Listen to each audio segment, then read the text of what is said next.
Welcome you all on English India YouTube channel. This is Sarita Singh और आज के video lecture में हम जिस टॉपिक को डिस्कस कर रहे हैं वो है preposition of time. Preposition of time में कौन से प्रीपोजिशंस आते हैं उसे विद एग्जांपल हम डिस्कस करेंगे।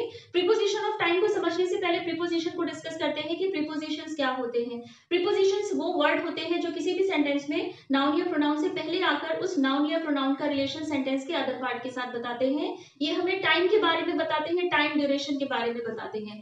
तो प्रीपोजिशन ऑफ टाइम में कौन से प्रीपोजिशंस आते हैं उन्हें देखते हैं। तो प्रीपोजिशन ऑफ टाइम में जो भी प्रीपोजिशन आते हैं वो है on, in, at, by, until, for, during, between, within, before and since. ये सभी प्रीपोजिशंस जो हैं प्रीपोजिशंस ऑफ टाइम की कैटेगरी में आते हैं जो हमें टाइम और टाइम ड्यूरेशन के बारे में बताते हैं।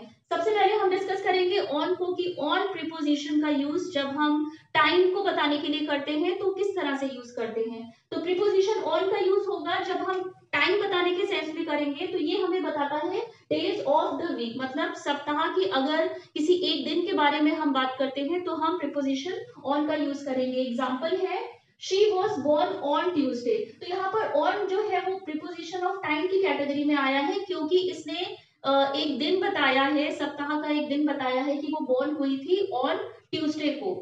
सेकेंड है विद डेट्स, मतलब जब हमें डेट्स को बताना होता है, तारीख को बताना होता है तो हम प्रीपोजिशन ऑफ टाइम में ऑन का यूज करेंगे। एग्जांपल है द वेडिंग इज ऑन 1 फरवरी। तो ऑन का यूज हमने कब करा, जब हमने डेट के बारे में बताया कि जो वेडिंग है उसका टाइम क्या है, डेट क्या है उसकी, 1 फरवरी। स्पेशल डेज की जब हम बात करेंगे तो भी हम प्रीपोजिशन ऑफ टाइम की बात करेंगे, ऑन का यूज करेंगे। एग्जांपल है Riya was born on Christmas day.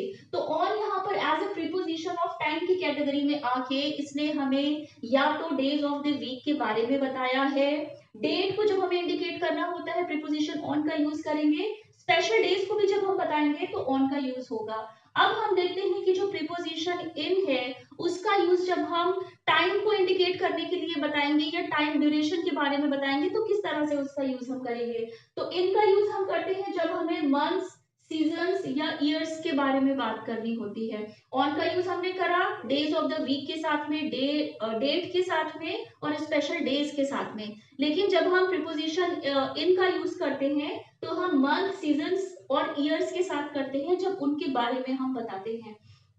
Example है यहाँ पर we visited Delhi in December, short में लिखा है इन दिसंबर इन विंटर्स इन 2024।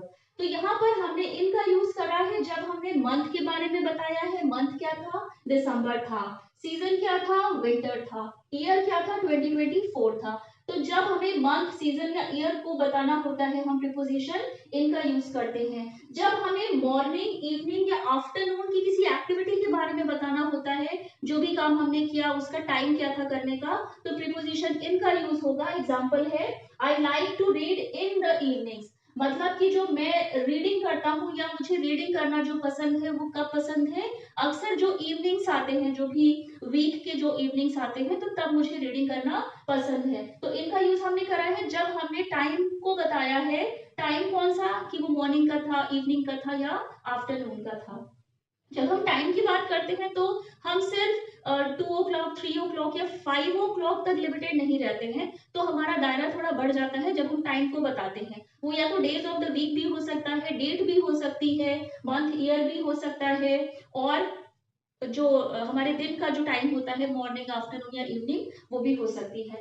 अब हम इनका यूज करेंगे जब हमें पीरियड ऑफ टाइम के बारे में बताना होता है, जब टाइम ड्यूरेशन के बारे में हमें बताना होता है। एग्जांपल है she learn to drive in 2 weeks. तो उसने जो ड्राइव करना सीखा वो उसका ड्यूरेशन क्या था, क्योंकि प्रीपोजिशन ऑफ टाइम की हम बात कर रहे हैं, ये टाइम को इंडिकेट करेगा या टाइम ड्यूरेशन को इंडिकेट करेगा। तो उसने जो ड्राइविंग सीखी या उसने ड्राइव करना जो सीखा उसकी ड्यूरेशन क्या थी, कितनी अवधि में उसने या कितनी ड्यूरेशन में उसने ड्राइविंग करना सीख पाया, तो वो क्या था, 2 वीक्स में था। तो हमने प्रीपोजिशन इन का यूज करा है क्योंकि हमको एक ड्यूरेशन बताना था कि उसने इस टाइम पीरियड के बीच में ड्राइविंग को सीखा है।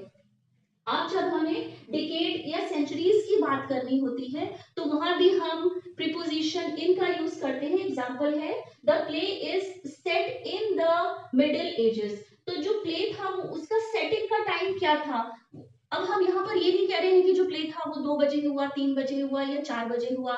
जब हम प्रीपोजिशन ऑफ टाइम की बात करते हैं तो हमारा जो दायरा है वो बढ़ जाता है।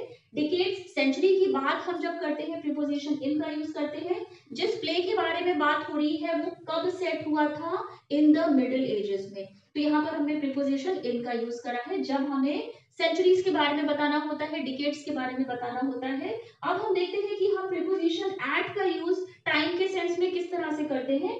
प्रीपोजिशन जो एट होता है, एट का यूज हम करते हैं जब हम किसी टाइम को या किसी ड्यूरेशन को पर्टिकुलराइज करके बोलते हैं, मतलब कि स्पेसिफाई करके बोलते हैं। बिल्कुल हम स्ट्रॉन्ग इंडिकेट करके बताते हैं कि हाँ ये काम तब मैंने किया था, या ये काम तब होगा, या मैं उससे वहां पर मिलूंगी। तो एट का यूज हम तब करते हैं जब हम बिल्कुल इंडिकेट करते हैं कि हाँ मुझे यही काम करना है। तो एट का यूज हम करेंगे कब? नाइट में करेंगे या मिडनाइट में, जब हमको बताना होता है। एग्जाम्पल है, a loud noise woke us up at midnight। तो हमने, अच्छा एट का यूज हम तभी भी करते हैं जब हमें किसी बात को जोर देके कहना होता है, हम बिल्कुल इंडिकेट करते हैं उसको।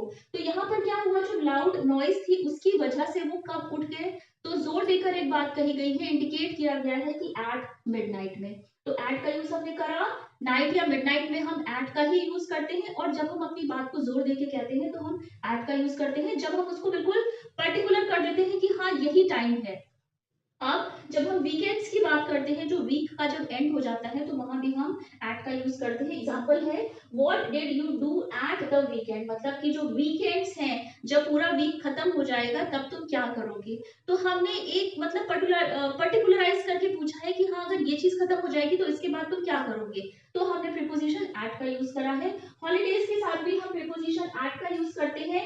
We met our cousins at Diwali. तो यहाँ पर भी हमने जोर देकर एक बात कही है कि हाँ हम अपने कजन से मिले थे, लेकिन हम कजन से कब मिले थे? एट दिवाली। तो तब हमने एट का यूज करा है।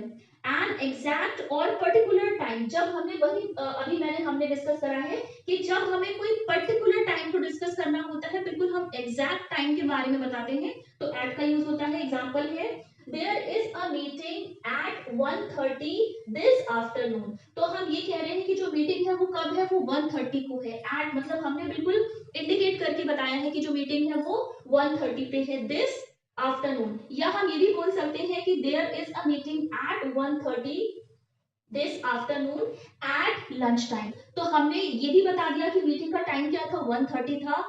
और हमने ये भी एक तो मतलब एक पर्टिकुलर वे में बता दिया, एक एग्जैक्ट बता दिया कि हाँ जो मीटिंग है वो लंच टाइम पर ही होगी। तो जब हम बिल्कुल एग्जैक्ट बताते हैं, जोर देके कहते हैं, तो वहां पर हम प्रीपोजिशन एट का यूज करते हैं। अब आप ये कहेंगे कि यहाँ पर भी हमने लिखा है कि Riya was born on Christmas day. तो यहाँ पर हमने ऑन का यूज इसलिए करा है जब हम इन जनरल किसी को बता रहे हैं कि रिया का जो बर्थ है वो कब हुआ था, क्रिसमस डे पर हुआ था। लेकिन अगर इसी बात को हम पर्टिकुलर करके बताएंगे, जोर देकर कहेंगे, या हम बिल्कुल दृढ़ होकर कहेंगे कि हाँ हम अपनी बात को जब रखेंगे तब हम वहां पर एट का भी यूज कर सकते हैं। तो प्रीपोजिशन ऑफ टाइम में हमने ऑन, इन और एट का यूज विद एग्जांपल डिस्कस कर लिया है। रिमेनिंग के जो हमारे प्रीपोजिशन ऑफ टाइम के प्रीपोजिशन थे उन्हें डिस्कस करते हैं विद एग्जांपल। सबसे पहले हम देखते हैं बाय को, कि बाय का यूज हम कब करेंगे। बाय का यूज हम करेंगे नॉट लेटर देन एट और बिफोर के रेफरेंस में जब हमें बात करनी होगी। जब हम जो टाइम है उससे पहले की बात करेंगे, एग्जैक्ट टाइम की अगर हम बात करते हैं, या उस टाइम के खत्म होने से पहले की बात करते हैं, तो बाय का यूज करेंगे। एग्जांपल है, I will finish my work by 5 PM। मतलब कि जो मेरा जो वर्क है मैं उसे 5 PM से पहले ही पूरा कर लूंगी, एग्जैक्ट मैं 5 PM पर पूरा कर लूंगी। मतलब कि जो वर्क है मेरा वो 5 PM के बाद तक नहीं जाएगा, उसे मैं 5 PM से पहले ही कंप्लीट कर लूंगी। तो तब वहां पर हम प्रीपोजिशन बाय का यूज करते हैं, not later than at exact time बताने के लिए, या उस टाइम पीरियड से मैं पहले ही ये काम फिनिश कर लूंगी, बाय प्रीपोजिशन का यूज होगा। अंटिल का यूज हम तब करेंगे जब हम बताएंगे द टाइम दैट, मतलब जब हम उस एग्जैक्ट टाइम के बारे में बताएंगे तब हम वहां पर अंटिल का यूज करेंगे। एग्जांपल है, let's wait until the rain stop. हमें वेट कब तक करना है, अंटिल द रेन स्टॉप, मतलब कि जब बारिश रुकेगी तब तक हमें वेट करना है, उसके बाद ही हम बाहर जाएंगे। तो हमने एक स्पेसिफिक टाइम बता दिया है कि हाँ अगर बारिश रुकती है, अगर वो सुबह रुकेगी या दोपहर में रुकेगी या शाम को रुकेगी, उसके रुकने के बाद ही हम बाहर जाएंगे। तो until का यूज हम तब करेंगे। for का यूज हम तब करते हैं जब हमें लेंथ ऑफ एन एक्शन की बात करनी होती है कि जो भी हम एक्शन करेंगे या जो एक्शन होगा उसका ड्यूरेशन क्या होगा, अवधि क्या होगी। एग्जाम्पल है we are going on holiday for 2 weeks. तो हम जो हॉलीडेज पे जा रहे हैं उसका जो भी हम हॉलीडेज पे जा रहे हैं, जो हम वहां पे फन करेंगे, जो भी एक्टिविटी करेंगे, जो एंजॉय करेंगे, उसका ड्यूरेशन क्या है, लेंथ क्या है उसकी, 2 वीक्स की है। तो हमने फॉर का यूज किया जब हमने अपने एक्शन को डिटेल में बताया कि हाँ हम हॉलीडेज के लिए जा रहे हैं। जो टाइम ऑफ एक्शन था वो कितने देर का था, 2 वीक्स का था।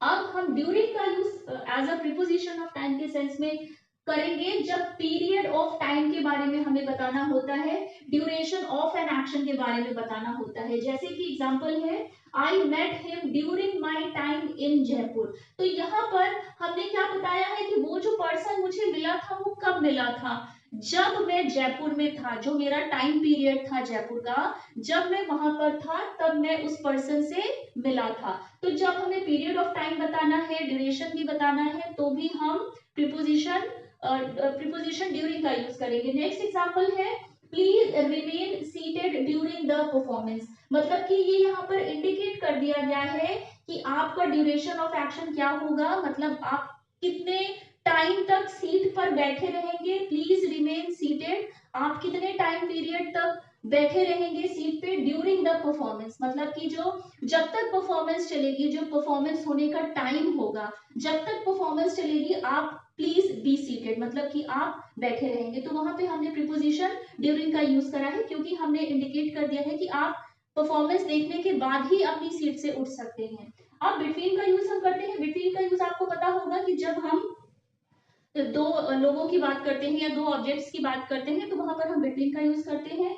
सेम जब हम बिटवीन का यूज एज अ प्रीपोजिशन करेंगे तो भी हम क्या बताएंगे, duration between 2 points of time, क्योंकि प्रीपोजिशन ऑफ टाइम ही है, ये हमें टाइम के बारे में बता रहे हैं। तो बिटवीन का यूज हम तब करेंगे जब हम किन्हीं दो जो टाइम होते हैं, 2 से 4 हो गया, 4 से 5 हो गया, तो जब हम दो पॉइंट्स बताते हैं टाइम के, 2 पॉइंट ऑफ अ टाइम के बारे में जब हम बात करते हैं तो हम प्रीपोजिशन बिटवीन का यूज करेंगे। I play chess with my sister between 4 PM and 6 PM। मतलब कि हमने जो टाइम है उसके 2 पॉइंट को बता दिया कि हाँ मैं चेस खेलती हूँ अपनी सिस्टर के साथ।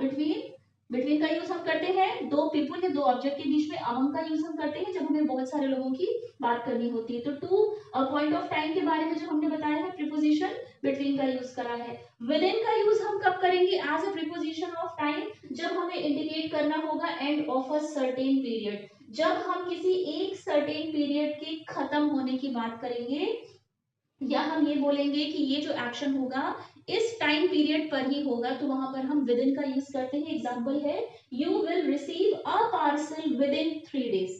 तो यहाँ पर हमने क्या बताया है कि ये जो एक सर्टेन हमने पीरियड बता दिया है कि 3 days के खत्म होने के बाद ही you will receive a parcel. तो हमने इंडिकेट करा है, क्या करा है, end of a certain period, कि हाँ 3 days होने के बाद ही तुम्हें वो पार्सल मिलेगा। तो हमने विद इन का यूज किया है जब हमने जो भी हमारा सर्टेन पीरियड था उसके एंड होने के बाद ही, अगर ये है कि 3 दिन के बाद पार्सल मिलेगा तो वो आपको 3 दिन के बाद ही मिलेगा, या नेक्स्ट वीक मिलेगा तो भी हम नेक्स्ट वीक के लिए हम विद इन का यूज करेंगे। बिफोर का हम यूज करते हैं indicate earlier than a certain point. अब बिफोर का तो आपको मतलब पता है, बिफोर का मतलब होता है पहले, आफ्टर का मतलब होता है बाद में। तो बिफोर एज अ प्रीपोजिशन का हम यूज करेंगे प्रीपोजिशन ऑफ टाइम के सेंस में, जब हमें एक्शन के पहले की बात को बताना होगा। जैसे कि है Riya went for a walk before breakfast. तो रिया जो है वो वॉक के लिए तो गई है, बट कब गई है, बिफोर ब्रेकफास्ट, ब्रेकफास्ट से पहले वो वॉक के लिए गई है। तो हमने एक पर्टिकुलर टाइम बता दिया है कि जो एक्शन हुआ है वो कब हुआ था। अब सिंस का यूज हम करते हैं indicate certain point of time past till now. Since का यूज हम तब करेंगे एज अ प्रीपोजिशन जब हमें एक सर्टेन पॉइंट बताना होगा, लेकिन वो जो हम सर्टेन पॉइंट बताएंगे वो कब का होगा, वो पास्ट का होगा।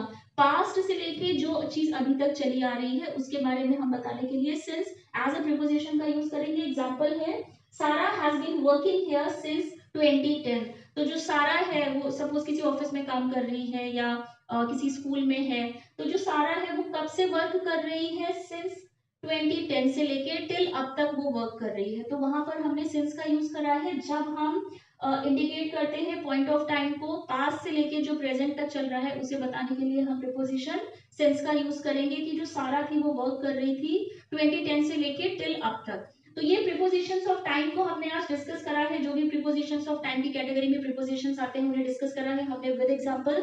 आई होप आपको ये वीडियो लेक्चर पसंद आया होगा। ये बात आप और ध्यान रखिएगा कि प्रीपोजिशंस वो वर्ड होते हैं जो सेंटेंस में नाउन या प्रोनाउन से पहले आके नाउन या प्रोनाउन का रिलेशन सेंटेंस के अदर पार्ट के साथ बताते हैं, और प्रीपोजिशन अपने बाद में हमेशा ही एक ऑब्जेक्ट लेते हैं जो कि नाउन या प्रोनाउन होता है। इन सभी एग्जांपल्स में आप देखेंगे कि प्रीपोजिशंस के बाद में हमेशा ही एक ऑब्जेक्ट आया है। जैसे कि यहाँ पर let's wait until the rain stop, तो यहाँ पर जो द रेन है ये एज अ प्रीपोजिशन के लिए ऑब्जेक्ट का वर्क करा है। यहाँ पर we are going on holiday for 2 weeks, तो ये जो 2 वीक्स है ये एज अ ऑब्जेक्ट की तरह यहाँ पर आया है। वीक्स यहाँ पर नाउन है, प्रीपोजिशन ऑब्जेक्ट की तरह नाउन या प्रोनाउन को लेता है। तो यहाँ पर एज अ क्वांटिफायर की तरह आया है कि जो वीक्स है उनको बताया गया है कि वो कितने वीक्स थे, 2 वीक्स थे। तो यहाँ पर भी I met him during my time in Jaipur, तो यहाँ पर माई टाइम ये क्या है, एज एन ऑब्जेक्ट की तरह आया है।